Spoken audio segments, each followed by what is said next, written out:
இன்றைய புனிதர் புனித பெர்த்தோல்ட். புனித பெர்த்தோல்ட் கார்மெல் சபை நிறுவப்பட உதவி புரிந்தார்.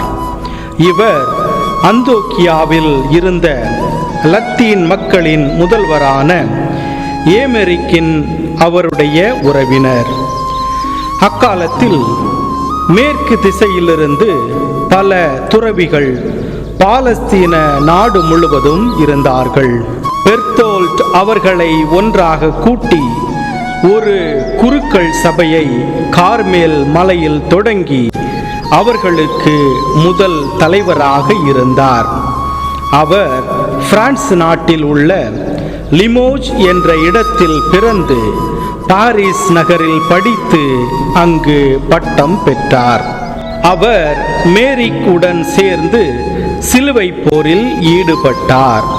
அப்போது சரசென்ஸ் என்பவர்களால் தாக்கப்பட்ட போது அவர் அந்தியோக்கியாவில் இருந்தார். அவருடன் கிறிஸ்தவர்கள் ஜெபத்தில் ஈடுபட்டனர்.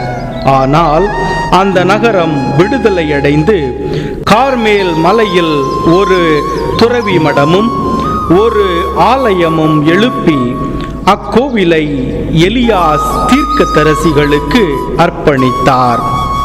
இந்த எலியாஸ் தீர்க்கதரிசி அங்குதான் பொய்யான தேவர்களின் சீடர்களை தோற்கடித்தார் மற்றும் கடலுக்கு மேல் ஒரு மேக காட்சியை கண்டார்.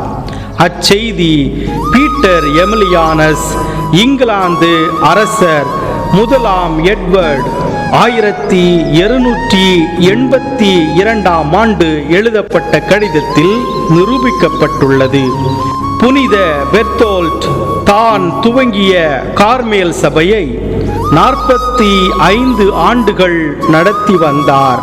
பின்பு 1195 இறைவனடி சேர்ந்தார்.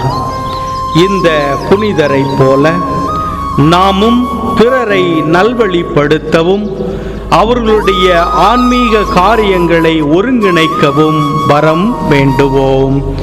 இறை ஆசீர் உங்கள் உள்ளத்தையும் இல்லத்தையும் நிரப்புவதாக. ஆமேன்.